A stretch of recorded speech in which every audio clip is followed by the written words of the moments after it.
क्या आप जानते हैं कि जो चीजें मुफ्त हैं वे सबसे मूल्यवान हैं, जैसे नींद, शांति, खुशी, हवा, पानी, रोशनी, सच्चा प्यार और हमारी सांसें। लेकिन विडंबना यह है कि ये वही चीजें हैं जिनकी हम सबसे अधिक उपेक्षा करते हैं। ये वो चीजें हैं जो हमें करोड़ों रुपए खर्च करने के बाद भी नहीं मिल पाती हैं। सबसे बड़ा कारण यह है कि हम इन चीजों की कद्र नहीं करते। यही हमारी भागती दौड़ती जिंदगी है और हमारी यह गलत धारणा है कि जिंदगी ऐसे ही चलती है। हम अपने जीवन में अलग अलग भूमिका और कर्तव्य निभाते हैं। हो सकता है कि आप किसी के बेटे या बेटी हों, किसी के पिता या माता हों, या किसी के पति या पत्नी हों। लेकिन क्या आपने कभी महसूस किया है कि आप अपना कर्तव्य निभाते निभाते थक गए हैं? आपके पास अपने लिए समय नहीं है। क्या आपको कभी ऐसा महसूस हुआ है कि आपके पास अपना कोई जीवन नहीं है और आप सिर्फ अपना कर्तव्य निभा रहे हैं? दरअसल जिस तेजी से भागती दुनिया में हम रहते हैं, इसलिए हमें ऐसा लगता है जैसे हमारी कोई निजी जिंदगी ही नहीं है, जैसे हम दुनिया में बिल्कुल अकेले हैं। आज की भागदौड़ भरी जिंदगी में हमें हर चीज की जरूरत है और तत्काल जरूरत है। आज किसी के पास इतना समय नहीं है कि वह कुछ पल निकालकर अपनी जिंदगी के बारे में सोच सके। इसका भी एक समाधान है जो आपको अगले पोस्ट में मिलेगा। इस पोस्ट में आपको मन की शांति, साहस और ज्ञान सीखने को मिलेगा। तो चलिए शुरू करते हैं एक कहानी से। एक बार एक दुखी और परेशान व्यक्ति एक बौद्ध भिक्षु के पास जाता है और उससे कहो, भिक्षु, मैं बहुत उदास हूँ, कृपया मुझे मेरे दुख दूर करने का कोई उपाय बताएं। बौद्ध भिक्षु ने उस व्यक्ति से पूछा, आपके अनुसार आपके दुख के लिए कौन जिम्मेदार है? आदमी ने कहा, ये समाज, ये लोग, मेरा परिवार, ये दुनिया और मेरी परिस्थितियां। उस आदमी का ये जवाब सुनकर बौद्ध भिक्षु मुस्कुराए और बोले, जब आप दुखी या खुश होते हो तो क्या महसूस करते हो? क्या ये दुनिया आपके दुख या खुशी के लिए जिम्मेदार है? अगर आप ऐसा सोच रहे हैं तो आप बिल्कुल गलत सोच रहे हैं। ये वास्तव में आप पर निर्भर करता है कि आप दुनिया को कैसे देखते हैं। दुनिया ने हमें गरीबी, दुख या खुशी नहीं दी है, बल्कि वह जानकारी दी है जो हम इस दुनिया से लेते हैं। हमारी मानसिक स्थिति इसी से तय होती है कि हम कैसा महसूस करेंगे।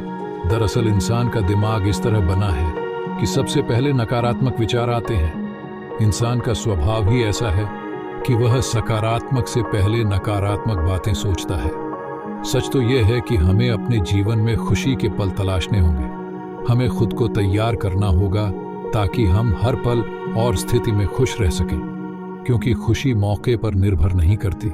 यह आप पर निर्भर करता है कि आप खुश रहना चाहते हैं या नहीं। गौतम बुद्ध की एक बहुत प्रसिद्ध कहावत है कि आप जो देखते हैं वही दिखाता है कि आप कौन हैं।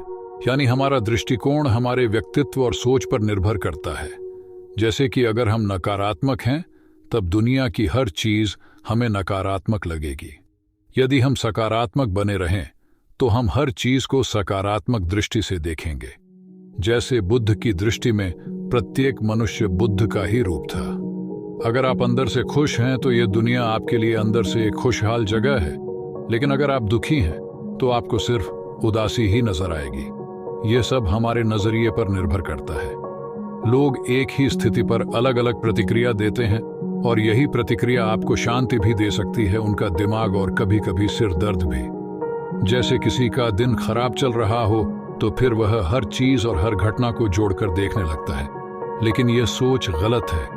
लोगों को लगता होगा कि वह गुस्से में यह सब सोच रहा है, और गुस्सा एक अल्पकालिक भावना है। जब आपकी सभी भावनाएं बेहतर हो जाती हैं तो ध्यान दें आपका, ताकि आप उन भावनाओं को अपने ऊपर हावी होने से रोक सकें, क्योंकि क्रोध और चिंता की ये अस्थायी भावनाएं आपके जीवन के महत्वपूर्ण निर्णयों को गलत तरीके से प्रभावित कर सकती है।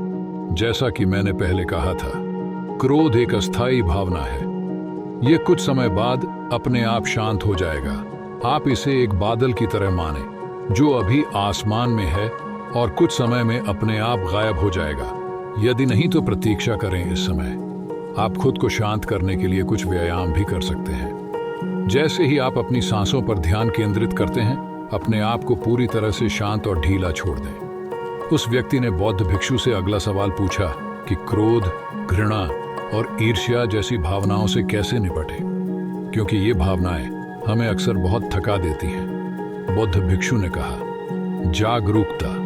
अपने विचारों के प्रति जागरूक होना पहला तरीका है। जिससे आप अपनी मानसिकता बदल सकते हैं। बौद्ध भिक्षु ने उस व्यक्ति से पूछा कि जब आपको बुरा लगता है तो आपकी पहली प्रतिक्रिया क्या होती है। व्यक्ति ने उत्तर दिया, मैं उस नकारात्मक भावना को वहीं दबाने की कोशिश करता हूँ, या उसे स्वीकार नहीं करता, या जल्दी से अपना ध्यान भटकाने की कोशिश करता हूँ। इस आदमी का जवाब सुनकर बौद्ध भिक्षु मुस्कुराए और बोले, लेकिन मैं आपको बता दूं कि ये सभी प्रयास व्यर्थ हैं, क्योंकि अंत में आप पर हावी हो सकती हैं ये नकारात्मक भावनाएं। व्यक्ति ने पूछा, तो ऐसी स्थिति में मुझे क्या करना चाहिए।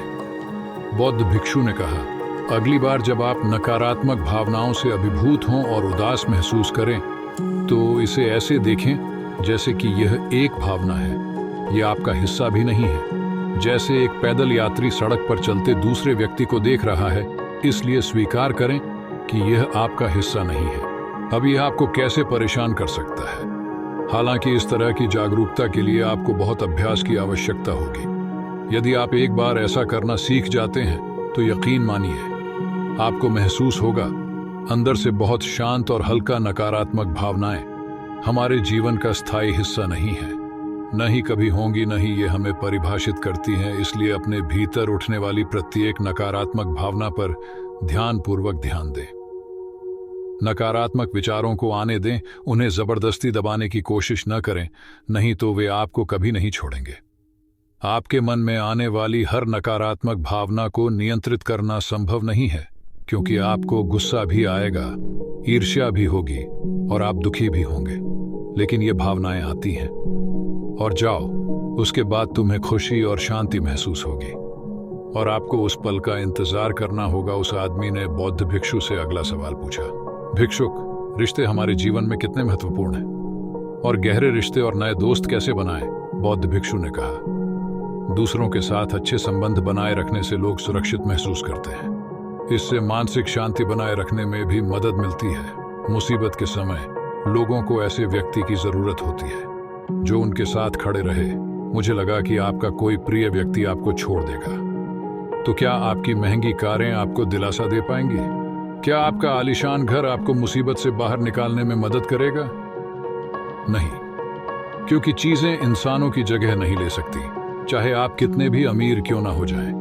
लेकिन मुसीबत के समय आपका परिवार और आपके सच्चे दोस्त ही आपकी मदद करेंगे। अगर आपको नए दोस्त बनाने और अच्छे रिश्ते बनाए रखने में परेशानी होती है तो सबसे पहले अपना नजरिया बदलें। लोगों को अच्छी तरह जाने बिना उनके बारे में अपनी राय बनाना बंद करें। आप अपना जीवन जितना खुले दिमाग और दिल से जिएंगे, उतनी ही आसानी से आप लोगों को समझ पाएंगे। ज्यादातर ऐसा होता है कि हम किसी को ठीक से बताए बिना ही उसके बारे में अपनी राय बना लेते हैं। हम पहले से ही मान लेते हैं कि वह व्यक्ति ऐसा होगा या वैसा होगा, इसलिए दूसरों को जानने के लिए थोड़ा समय निकालें। हो सकता है सामने वाले के बारे में आपकी राय पूरी तरह से बदल जाए। एक बात याद रखिए, सच्ची दोस्ती तभी होगी जब आप सच्चे होंगे। जब आप खुले दिल से बात करेंगे तभी सामने वाला आपसे बात करने की हिम्मत करेगा। याद रखें कि हर कोई ठंडे व्यक्ति से बचने की कोशिश करता है। ये नए दोस्त बनाने के बारे में है, लेकिन अगर आपके पास पहले से ही दोस्त और रिश्ते हैं और उनका रिश्ता आपके साथ टूटने की कगार पर है, तो आपको क्या करना चाहिए? एक बात हमेशा याद रखें कि एक अच्छा रिश्ता बनाए रखना हाथ पर हाथ धरे बैठे रहने जैसा है। ठंडी रातों में आग, जैसे कि अगर आप आग से बहुत दूर बैठेंगे तो आपको गर्मी महसूस नहीं होगी, और अगर आप बहुत करीब बैठेंगे तो आपको गर्मी महसूस होगी। ठीक उसी तरह जब किसी रिश्ते में नजदीकियां ज्यादा बढ़ जाती हैं तो अक्सर बोरियत आ जाती है। इसलिए आपको अपने रिश्ते में संतुलन बनाकर चलना होगा। बेशक अपने रिश्ते को मजबूत करें, लेकिन इसे इतना भी करीब न रखें कि सामने वाले को घुटन महसूस होने लगे। रिश्तों में भी कुछ दूरी होनी चाहिए ताकि आपका अपने दोस्तों और करीबी लोगों के साथ हमेशा मजबूत रिश्ता बना रहे। व्यक्ति ने बौद्ध भिक्षु से अगला सवाल पूछा कि लोग क्या कहेंगे, इस डर पर काबू कैसे पाएं? बौद्ध भिक्षु ने कहा, अब जो 3 बातें मैं आपको बताने जा रहा हूं उन्हें गांठ बांध लें। ये तीनों चीजें आपको खुश रखने का काम करेंगी। पहली बात तो ये कि लोग आप में उतनी दिलचस्पी नहीं लेंगे जितनी आप चाहते हैं। होना। साधु ने उस व्यक्ति से पूछा कि क्या तुम्हें याद है कि तुम्हारे मित्र ने पिछले सप्ताह क्या पहना था और उसने क्या खाया? उस व्यक्ति ने कहा, नहीं, मुझे याद नहीं। तब भिक्षु ने कहा, जब आप दूसरों की छोटी छोटी बातें याद नहीं रखते तो वे आपके बारे में कितना याद रखेंगे, और जब लोग आपके बारे में याद ही नहीं रखते तो इस बात की चिंता करने से क्या फायदा कि लोग क्या कहेंगे। दरअसल लोग हमारे बारे में उतना नहीं सोचते जितना हम सोचते हैं। दूसरी बात, यह जरूरी नहीं कि हर कोई आपको पसंद करे। क्या आप सभी को पसंद करते हैं? बिल्कुल नहीं। फिर आप दूसरों से अपेक्षा क्यों करते हैं कि वो आपको पसंद करते हैं? अगर कोई आपको पसंद करता है तो अच्छी बात है, और अगर नहीं करता है तो कोई बात नहीं। आपको किसी की पसंद नापसंद की परवाह नहीं करनी चाहिए। इन चीजों को स्वीकार करना सीखो। ये सब जिंदगी का हिस्सा है। हर किसी को निभाना संभव नहीं है। खुश हूं तो हम सबकी इतनी चिंता क्यों करें? तीसरी बात, हम जो काम दूसरों के नाम पर करते हैं उनमें से ज्यादातर हम असल में अपने लिए ही कर रहे होते हैं। इसलिए खुद के प्रति ईमानदार रहना भी बहुत बड़ी बात है। अपना दिल खोलो और दुनिया तुम्हारे लिए अपना दिल खोल देगी, लेकिन अगर तुम स्वार्थी बन जाओगे तो दुनिया भी अपना स्वार्थ निकालेगी। हर कोई प्रार्थना करता है कि उसका परिवार सुरक्षित रहे।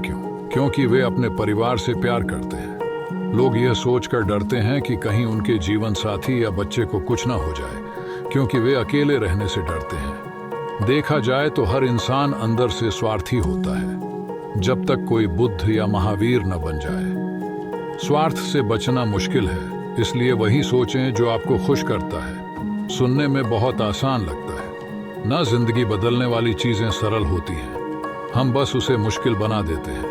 इसलिए क्या होगा, इसकी चिंता करने के बजाय इस बात पर ध्यान दें कि आप वर्तमान में क्या कर सकते हैं। बौद्ध भिक्षु ने आगे कहा कि बौद्ध धर्म और हिंदू धर्म में लोग एक सिद्धांत में विश्वास करते हैं जिसे कर्म का सिद्धांत कहा जाता है। सिद्धांत कहता है कि जैसा करोगे वैसा भरोगे, अर्थात व्यक्ति को फल की प्राप्ति होती है, यह उसके कर्मों का है।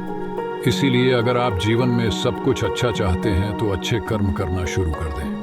यदि आप जीवन में सफलता, समृद्धि और खुशहाली चाहते हैं तो ईमानदारी के साथ कड़ी मेहनत करना और सही कर्म करना शुरू कर दें। इतना कहकर बौद्ध भिक्षुओं ने अपनी बात समाप्त कर दी। उस परेशान व्यक्ति को भी अपने सवालों का जवाब मिल गया था। उसने जानकारी के लिए बौद्ध भिक्षु को धन्यवाद दिया और वहां से चला गया। दोस्तों, मुझे उम्मीद है कि आपको यह कहानी पसंद आएगी और कुछ अच्छा सीखने को मिलेगा।